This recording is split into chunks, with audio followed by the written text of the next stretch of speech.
testify about that, so I have to taste it first, and then I let them. That would be off camera. Hi guys, and welcome to another episode of LiQWYD Speaks. I know that you guys are used to seeing a lot of prank videos. I've been doing a lot of prank videos recently, and yeah, that's in the spirit of April. You know, April Fool. This month is supposed to be like a funny, kind of silly. Today's video is going to be a little different, and this is something that I feel has to be spoken about on my channel because it's a pressing matter and it's something that a lot of people are becoming more aware of, and I would really like to touch on this topic. So I invited a special guest. You guys have seen him, but you probably know that you've seen him before. He was in the previous video, the fake hug prank, the guy that was wearing, is it lime green? I wasn't dominant. He was there. He wasn't there, but he was there. If you look very well, that guy that was wearing like lime green or something in bright colored shirt, the one that was receiving the hugs from James, that was him. So he's not really new here, but he's also kind of new here. Anyways, this is Obot, as in robots without the R. Obot. You have to really say it. Like, come on. Just put it on the screen, you'll see Obot. It's also like robot without the R. That's introduction. See, we let her do the introduction. I let her do the introduction. She's putting it. She learns. But you know, I don't know how to pronounce it. Okay. Alright. So my name is Obot Davis, not robot without an R. It's Obot Davis, and currently I'm a 400 level student of CRS department. So she thought it wise, maybe I'll have some kind of opinion to this. Yeah. So she invited me. So I'm a 400 level student of Babcock University, and that's where I am right now. Plus, we have other things. I have other things I do, like being a YouTuber, and you know. You guys have to subscribe to his channel. You know, we just do things. It's been long because I've been in school, but we're still going to get back to that business of posting on YouTube. Yeah. So that's just the little I have. All right, Oma, thank you so much for being here. We're going to have a lot of fun, and we're going to be asking some really deep.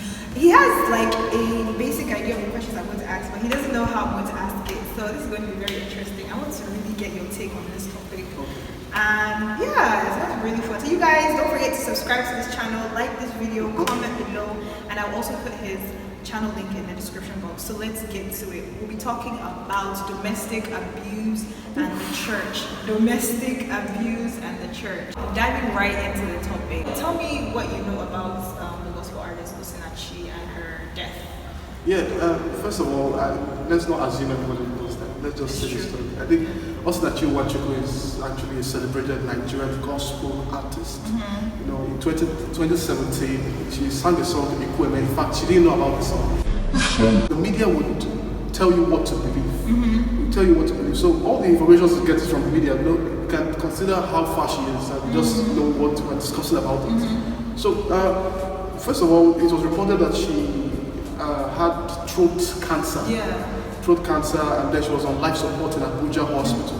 And from that, she died, which the fans believed, you know. But later on, Frank Edwards came up and, you know, spilled the beans, I would say, and let the cat out of the bag, and said that, in fact, his words were coming out of anger and despair. You know, he said that it was the husband that caused the whole issue and all of that. So that's where we are right now. The next thing was that he was currently under investigation.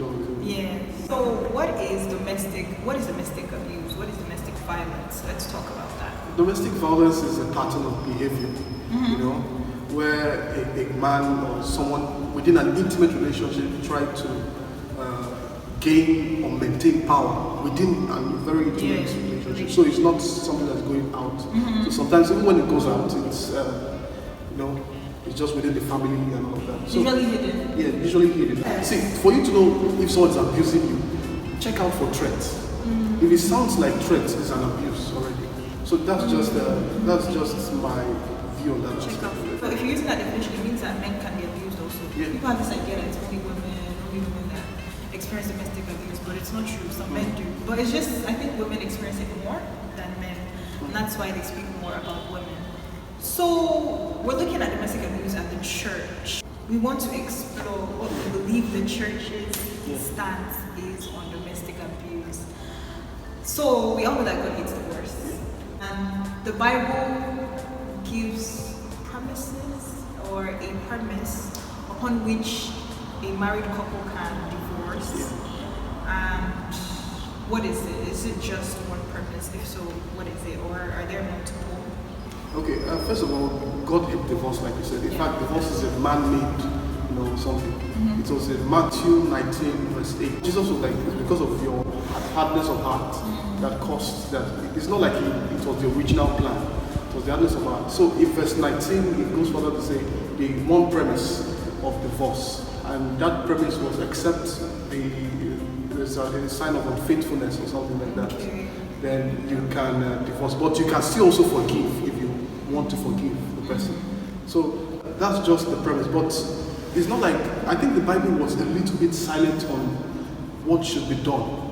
Okay. The Bible suggested in some Bible passages, there are so many Bible passages that were against domestic abuse. It was like deal cautiously with your wives. There were traces like that.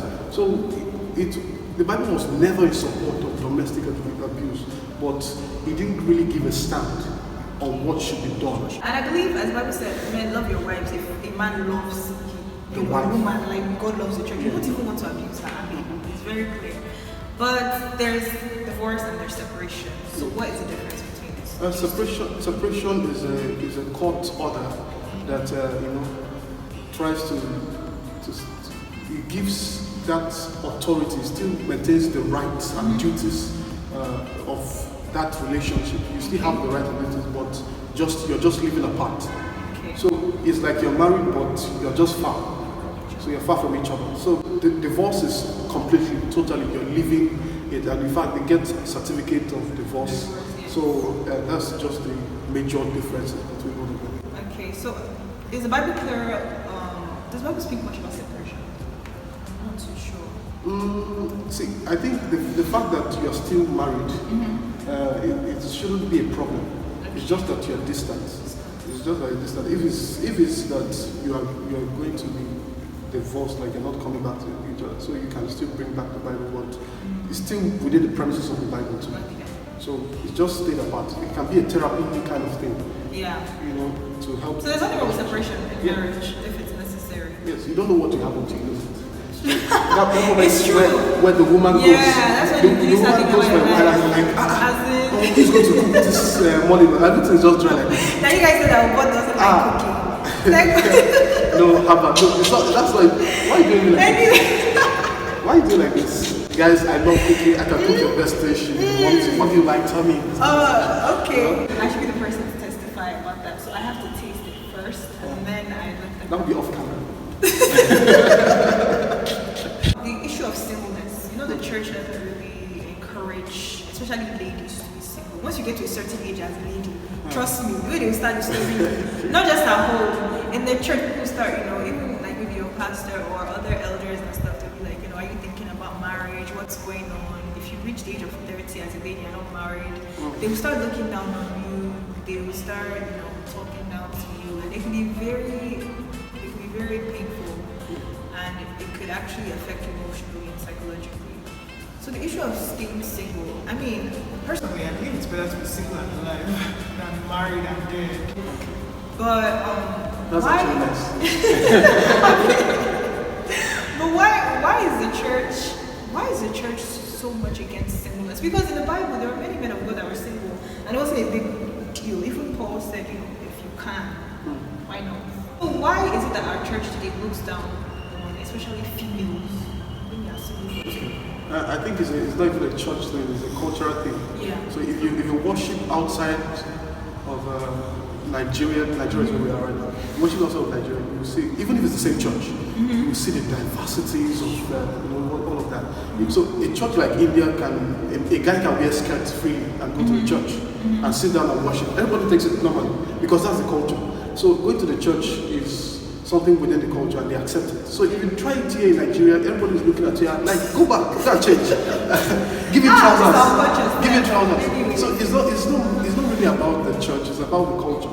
Okay. It's about the culture. And let's talk about the aspect of people pressuring single people. That's another thing. Because that can also push you into in fact, marriage. even ladies. See, I think every woman that's watching or every lady that's watching, I think we should change that narrative. Yes. First of all, teach your child how to acquire skills, to make money, to make a living. Because we feel like everything should just be train that child to get married. And then that's all. No, that's not what it is. That's not what it is. Even when you bring a man, the first question that your parent will ask you is, what job is he doing? Yeah. What all of that, all those stuff too. Family backgrounds and all those things. They will not ask you, how is it treating you? It's true. They will not ask you how is it treating you. They just try and make sure that your daughter has skills. So even when she has maybe marital problem or she's experienced domestic violence, we're not telling her to endure. Exactly. Marriage is not endurance, it's for enjoyment. It's for enjoyment. You're not enduring in marriage. So even when all of that happened, she has something to fall back on, because some of the times the reason why they stay is because I looked at everything. What do I have? If I live now, almost nothing, no house, there's no money, there's nothing, and you're like, come on, what's this? And then you're frustrated. So singleness, I don't know, singleness is actually a beautiful period, because once you're married for life. I mean, you can never be single again. So while you're single, why not make the best of it? Like you said, learn some skills, use that period to grow closer to God, form very good relationships. Because once you're married, I don't even think you might not be able to maintain some friendships like you used to. And also, I really don't feel like as ladies or as guys we should be pressured into marriage. Last, people will talk. You can't change that. People always talk. But you're the one that has to deal with whatever you put your legs into, whatever you put your mind into. Just slow down, let God lead you, and don't rush into marriage. But I was kind of surprised. I wasn't sure which perspective you'll come from, but you did justice to it. You see what she's doing? You did justice to it. I didn't expect it. I'll be honest with the viewers. I'm very underrated. You know? But at least now my mindset has changed. Something up there. Oh, thank you. I think he did justice to it. So you guys, please comment below. He's a good counselor. He's a pastor, in training. So he can definitely help if you feel like you want to talk to someone. So just reach out to him. And please don't forget to like this video, share this video. You can save somebody else's life. Yes, so you can save somebody else's life. Oh my goodness. Please do not tolerate domestic abuse. It's not okay. In fact, according to UN reports, it said 48% of married couples in Nigeria 48 are currently That's too facing much. domestic violence. That's almost half. That's almost half. Doing research, see all of these things. So guys, just share this video as much as possible. You can help someone. Yes. Very close to you, you not even expect it. That's all for today, guys. Thank you so much for watching this episode. Thanks so much, Ogo, for being here. It was really nice having you. Have a wonderful day. God bless you. Bye.